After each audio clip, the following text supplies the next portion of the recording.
All right, everyone. Welcome back to another episode of the Business Blast podcast. I'm your host, Tyler Wagner. Today, I have Darriel Roy with us. She is a journalist and entrepreneur. So welcome to the show. Thank you for having me. Of course. Grateful to have you on. So the first one we ask on this show is, what is the best story from your life that has an underlying valuable message? Sure. Well, that's a bit of a long story, but yeah. Let's get to it. So I graduated from journalism broadcasting here in Canada. And upon graduating, I really wanted to get a job in the States. So what happened was I moved to Arizona to scout local TV stations. And I actually met with the news director at NBC. So he told me he wasn't hiring, but he would just meet with me. So I basically went in and I was super passionate. And I convinced him to hire me. So fast forward, what happened was he did hire me, and it was very surreal because he showed me, where I'd be anchoring the 6 o'clock news. I would also be a production assistant and a fill-in anchor. And what happened was my visa didn't end up working out. So I was extremely, extremely discouraged, obviously. And I had to come back to Toronto, and I lost my passion for a long time. Just because, that was a big blow. And after that, I actually had the opportunity to be at the CTV election party. So CTV is a television station here in Canada. And I had the opportunity to meet, he's basically a veteran anchor. His name is Lloyd Robertson. And I met him and he said some encouraging words to me. And basically, he inspired me. And from that moment onwards, I had an event called Dare to Dream, where I had media personalities talk about how they overcame obstacles to, follow their dreams. And that event was a huge success. It was broadcast here on Rogers TV. And, basically the underlying message was that, I took something really negative and I made it into something positive. And, I inspired myself and I inspired other people. So it was just a great experience. And that was definitely a milestone that led me to where I am now. Yes, I love it. Thank you for sharing that with us. So the next one I got for you is, what is the most valuable piece of information we should know that's within your expertise or industry? Yeah. Well, I'm a journalist and I'm an entrepreneur. And I think this piece of advice goes for both fields. And it's basically that, there's going to be a ton of rejection. In the entertainment industry and journalism, it's basically, there's not a lot of jobs available. So you're going to have to take a ton of rejection over and over, but you will succeed. But if you don't have a thick skin or grit, you're not going to make it. And entrepreneurship is the same thing. You're going to get, my thing is no means next opportunity. So if I get a no. Oh, I like that. That's good. I heard it somewhere. It's not mine, but. I was going to say, you got to trademark that. That's good. It's just something that, anytime I get a no, whether it's in entrepreneurship or in my business, or if it's even in the field, I always just kind of, take it as a grain of salt and I move forward, because rejection is just part of it. And if you're not able to take that, then you're in the wrong industry. Yeah, absolutely. I will never forget that. Next opportunity. That is very good. I love that. So I think it applies for my next question, but the next one is, what's your best piece of overall business advice? So not necessarily industry specific.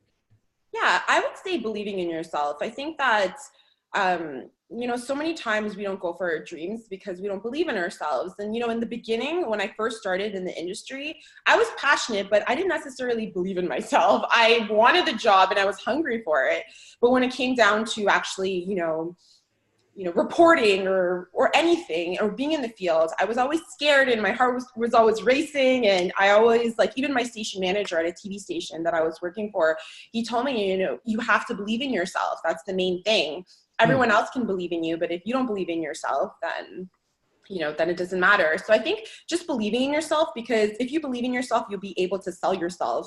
You'll be confident in the skills you bring to the table. So I think believing in yourself is really important. And then again, as I said before, being able to have grit and take failure as just something that's going to happen, but you can always persevere forward.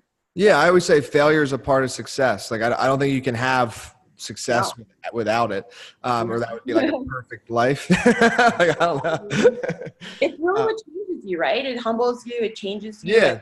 That's where you learn the lessons. So, but some people, I feel, especially in my field, especially when you're in journalism or entertainment, and of course entrepreneurship, that's really where people get discouraged really fast. And I think the people that stick on or that become successful are the ones that can take rejection over and over, and use personal development to get motivated and inspired and continue. So yeah, I definitely would say believing in yourself and being able to take no.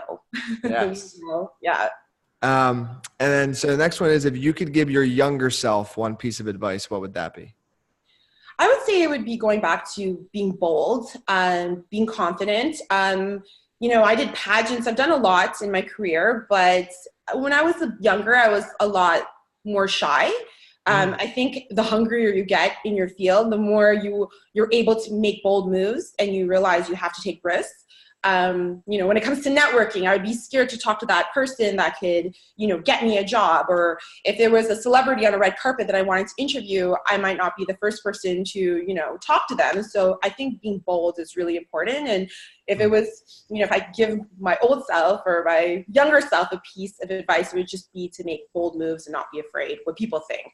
Mm-hmm. And then, so next one's a little bit going down a different path. In your opinion, what's the key to happiness? I think that the key to happiness actually is progress, because I feel that if you don't progress, you're not going to be happy, whether that's in your relationship or your job or anything you do. Even that little bit of progress, whether it's a meeting, if you're an entrepreneur, if you get a meeting or someone email you back, or if it's in your job, if you keep growing, or if it's in a relationship where it gets better, I think that progress is so important.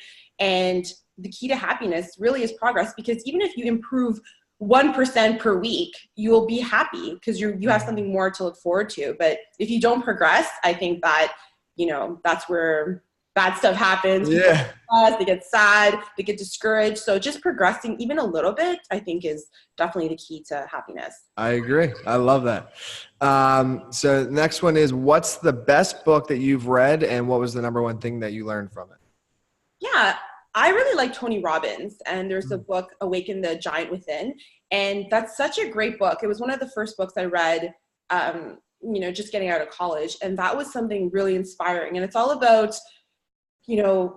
finding that personal power within yourself and that giant within, because, so many people are afraid of that greatness within, and they don't ever tap into it because they're too afraid.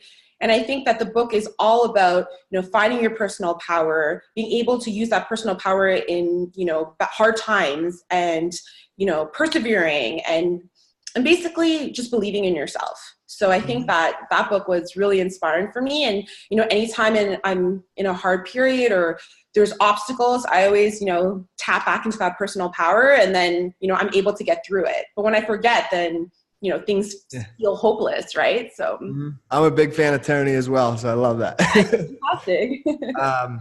And next one is, what's your favorite quote and why?